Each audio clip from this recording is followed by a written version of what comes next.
الحمد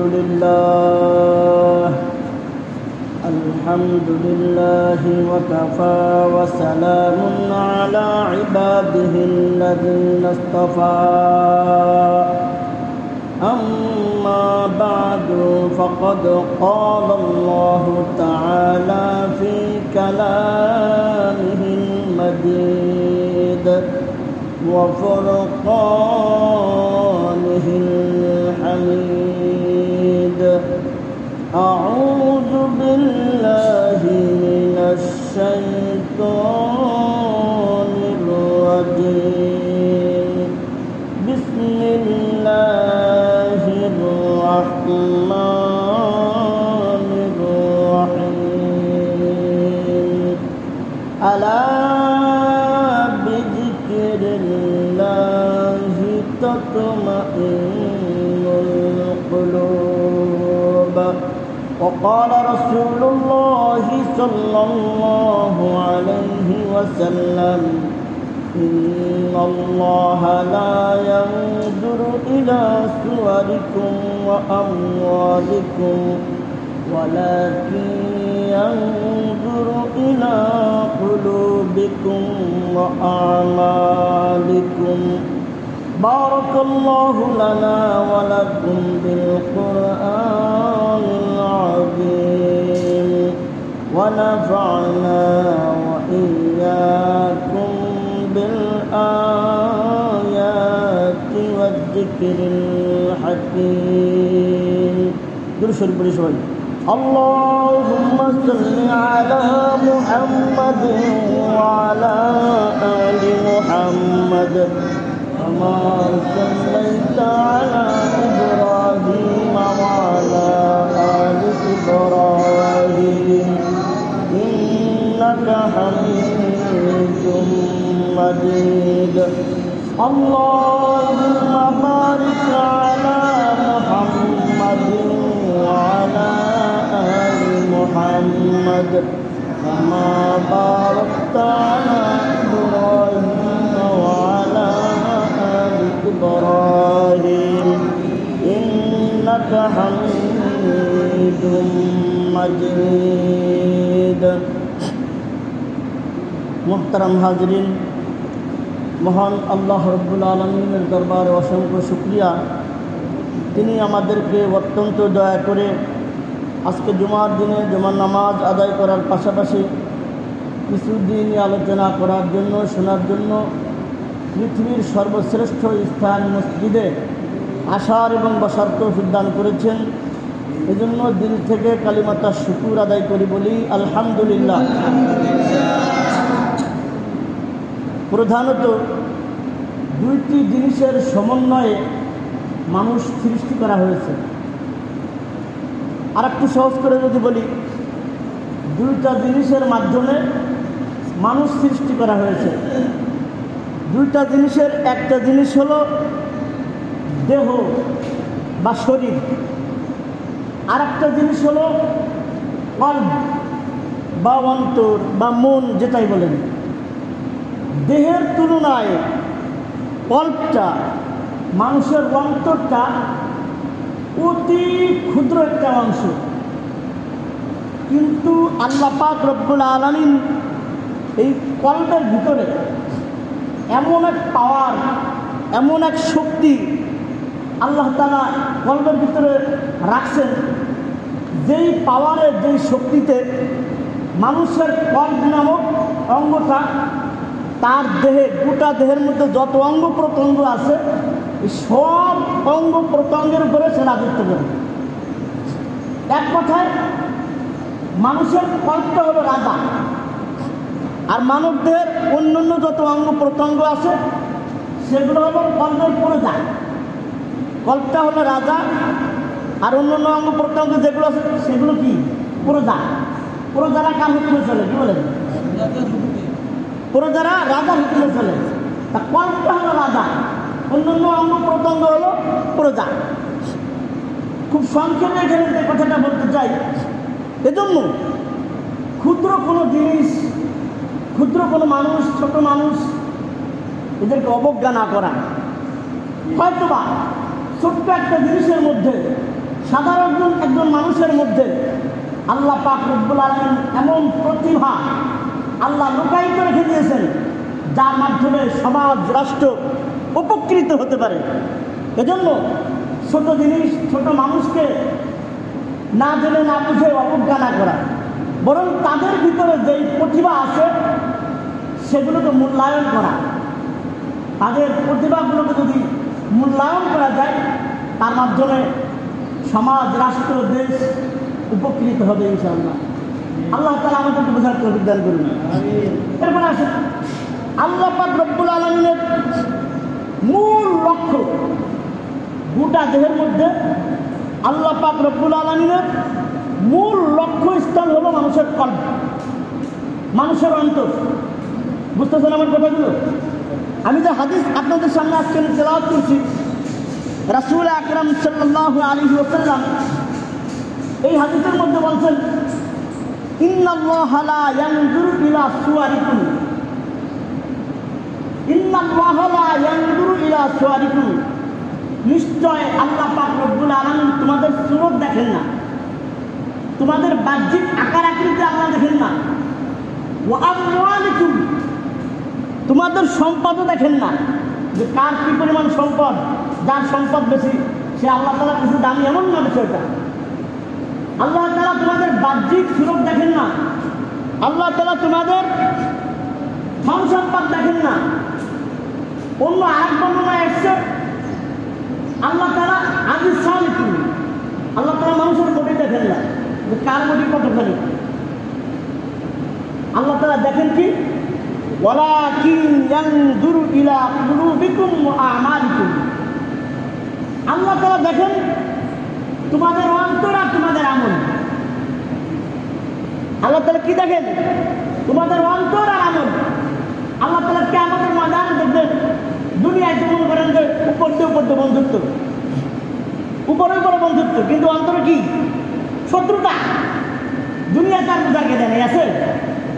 আল্লাহ তাআলা এটা দেখবেন অন্তরে কি ছিল, ইবাদত বন্দেগী করছে, অন্তরে নিয়তটা কি ছিল, আল্লাহর রাস্তায় অনেক দান সৎকা করছে, অন্তরে নিয়ত কি ছিল, হাজী সাহেব হজ করে আইছে, অন্তরে কি নিয়ত ছিল।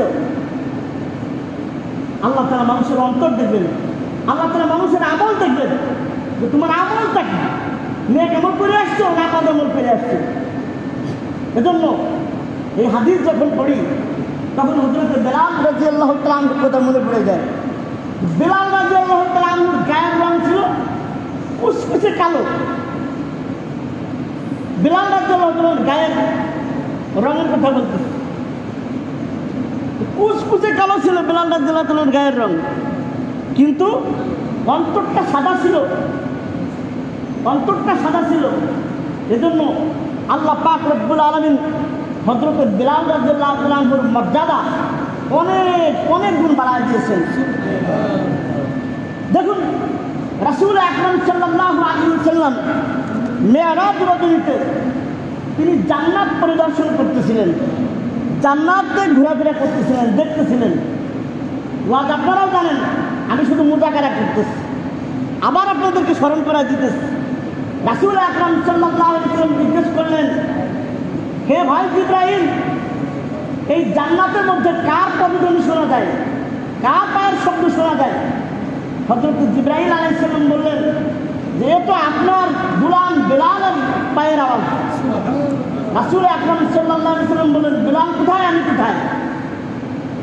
হযরত জিবরাইল আলাইহিস সালাম বললেন যে আপনার গোলাম বেলাল মক্কার মাটিতে হাইটা হাইটা জান্নাতের মধ্যে আপনাকে তার পদধ্বনি শোনাচ্ছে।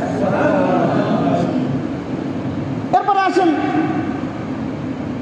দুনিয়ার যত মানুষ আছে সবাইকে একদিন মারা যাবে, কি বলেন? সবাই কবরস্থ হয়ে যাবে। দুনিয়ার সমস্ত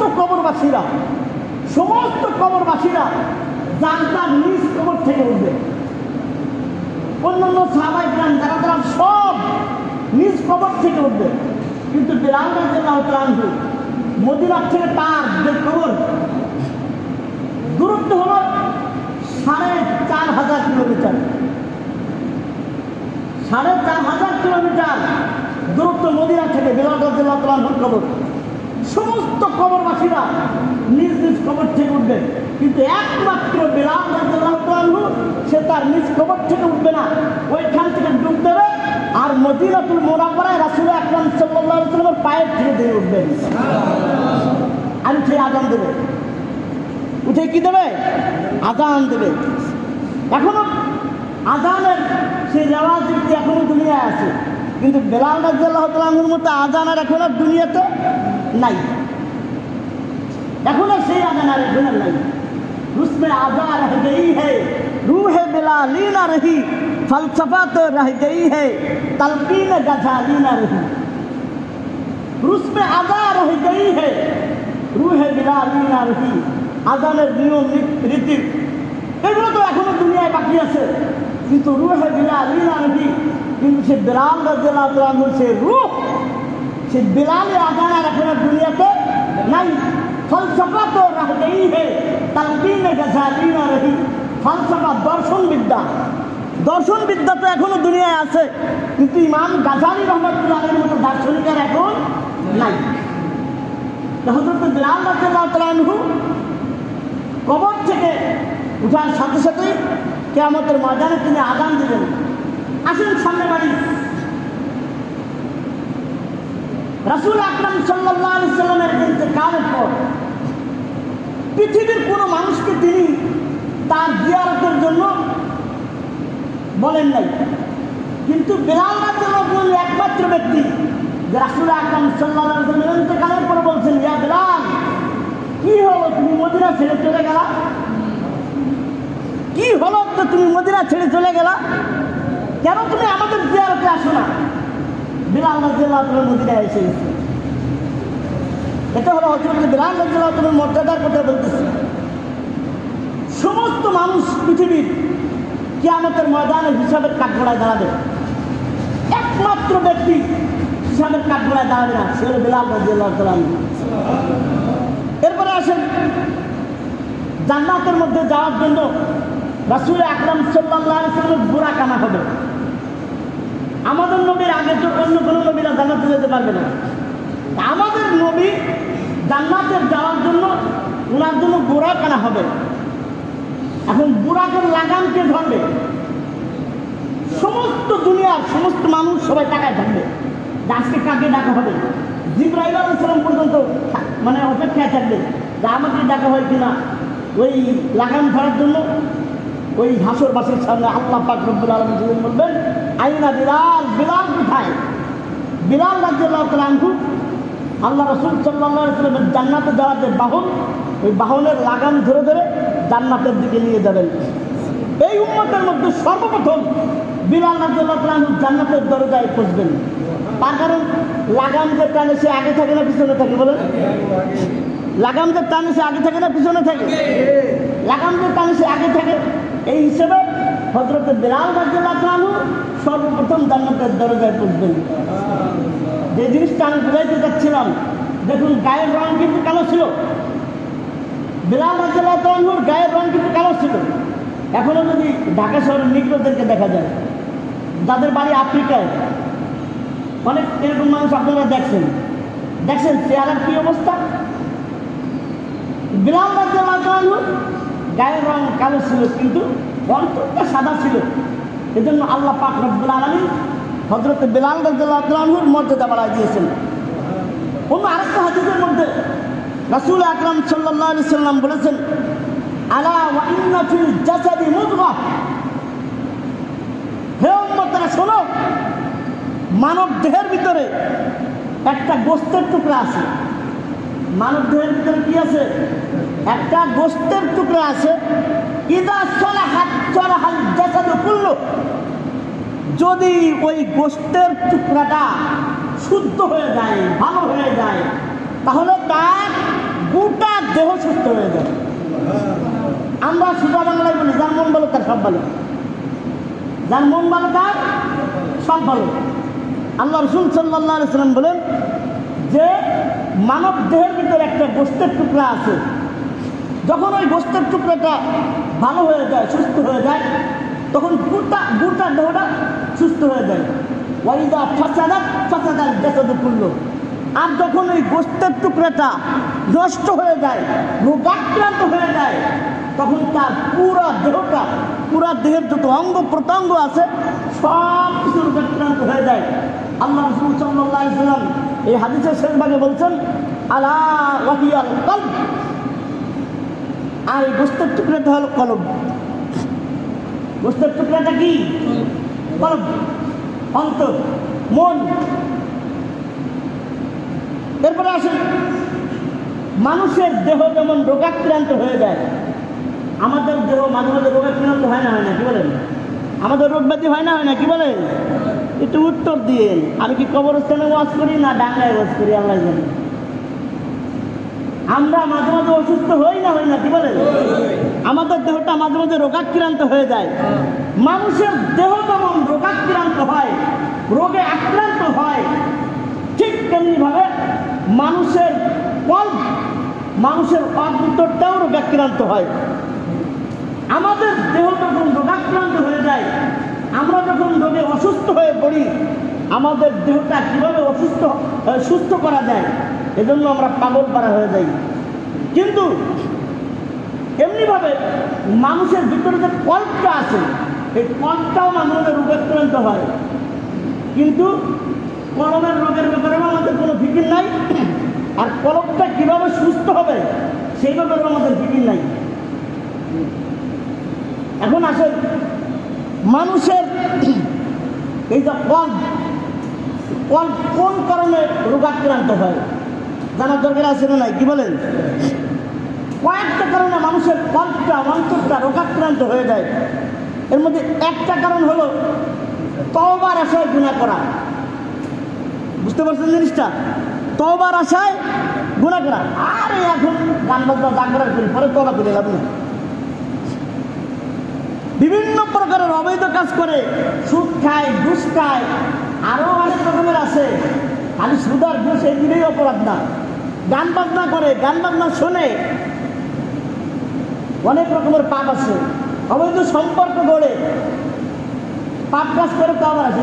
এখন পরে তো যুবক বয়স, এখন ছাড়া আর কমে ঢুকি তুই পরে বুড়ো গেলে তবা করে এলাম।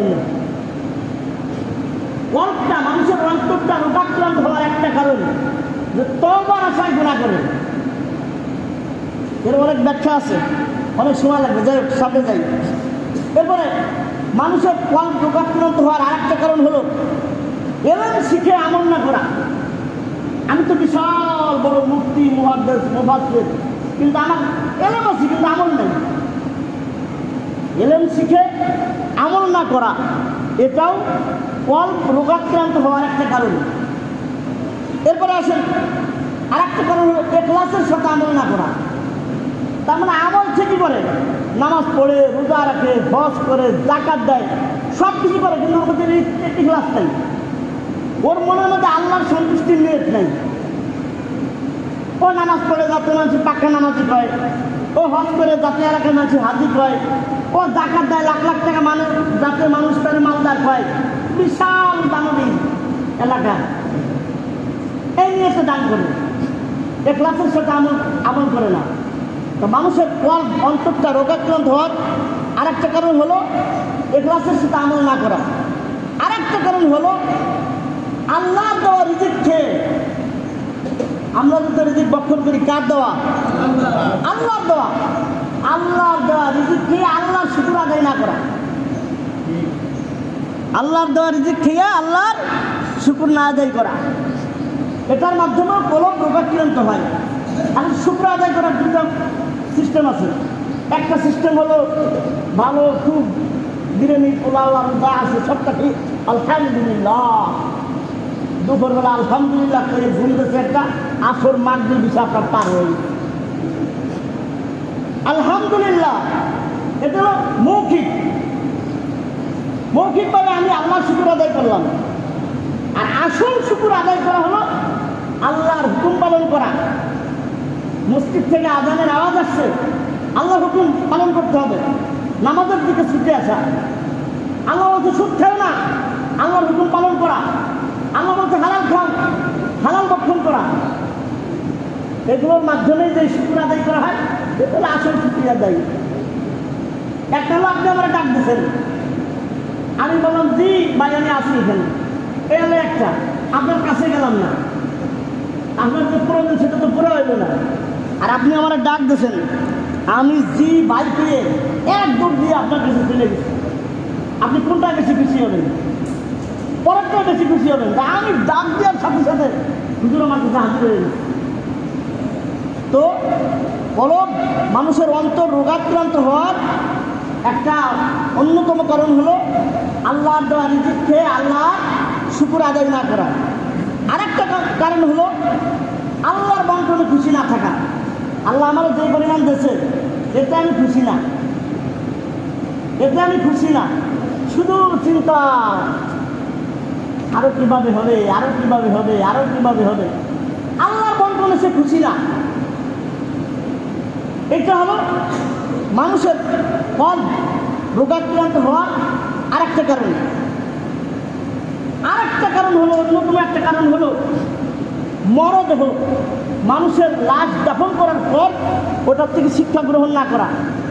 আমরা এখানে যারা উপস্থিত আছি, কত মানুষ জীবনে দাফন করলাম, কিন্তু আমরা লাশ দাফন করি ঠিক, কিন্তু তার থেকে আমরা শিক্ষা গ্রহণ করি না।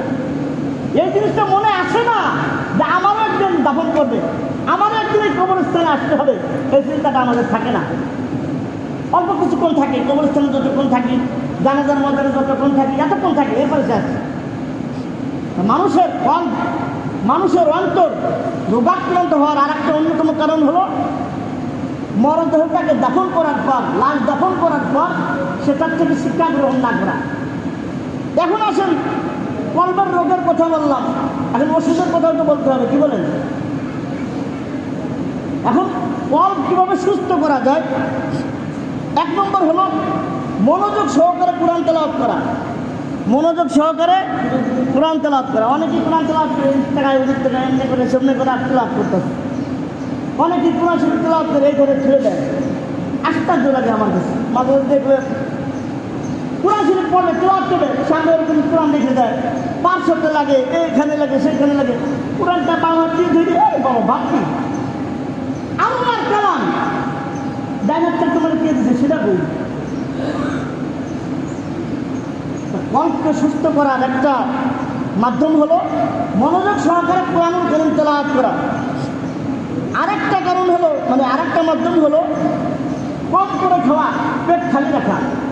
এর মধ্যে আমি বলি না যে আজকে খাওয়া মাপ দিয়ে দিন, খাওয়ার একটা মাপ আছে। কিছু খান, কিছু খাবার, কিছু পানি, আর কিছু খালি রাখা। আপনি এরকমভাবে থাকতে পারেন, আপনার অনেক রোগ ব্যাধি থেকে আল্লাহ তাআলা আপনাকে হেফাজত করবেন। এরপরে আসেন, কল্পকে সুস্থ করার আর একটা মাধ্যম হলো কিয়ামুল লাইল, তাহাজ্জুদের নামাজ পড়া। কোন নামাজ পড়া?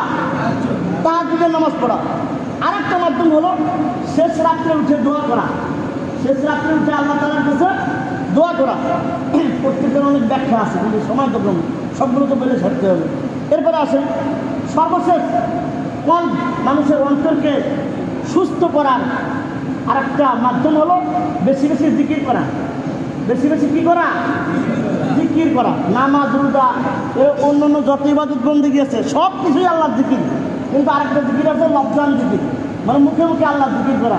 আপনি কাজ করেন হাতে, কাজ করেন পায়ে, মুখটা তো আপনার অবসর আছে, জিকির করতে থাকেন, আল্লাহ আল্লাহ আল্লাহ আল্লাহ বলতে থাকেন। আপনি ডাক দেবেন, সাথে সাথে আল্লাহ আপনার ডাকে সাড়া দেবে। আল্লাহ বলছেন ফাযকুরুনি আযকুরকুম, বান্দা তুমি আমাকে স্মরণ করো, আমিও তোমাকে স্মরণ করবো। প্রতি মুহূর্তে আমি আল্লাহকে ডাকতে থাকবো, আল্লাহ আমাকে স্মরণ করতে থাকবে। এর সাথে সবে দেওয়া কিছু আছে, কি বলেন? এই জন্য বেশি বেশি আল্লাহ তাআলা জিকির করা। আমি তো আয়াত কারিমা আপনাদের সামনে তেলাওয়াত করেছিলাম। আল্লাহ পাক রব্বুল আলামিন ওই আয়াতেও বলছেন আলা বিযিকরিল্লাহি তাতমাইন্নুল কুলুব, হে আমার বান্দারা খেয়াল করে শোনো, বিযিকরিল্লাহি, আল্লাহ তাআলার জিকিরের মাধ্যমে তাতমাইন্নুল কুলুব, অন্তর প্রশান্তি লাভ করে। আপনার অন্তরে খুব অস্থিরতা, খুব অশান্তি লাগতেছে, এক জায়গায় বসে যান, কিছুক্ষণ আল্লাহ তাআলার জিকির করেন, দেখবেন অটোমেটিক আপনার অন্তরে ভালো লাগবে, মনটা ভালো লাগবে। আল্লাহ তাআলা আপনার অন্তরের মধ্যে শান্তি ধরে দেবে। আল্লাহ পাক রব্বুল আলামিন যে কথাগুলো বললাম, আমাকে আপনাকে সকলকে আমল করার তৌফিক দান করুন। সকলে বলে আমিন। ওয়া আখিরু দাওয়ানা আলহামদুলিল্লাহি রাব্বিল আলামিন।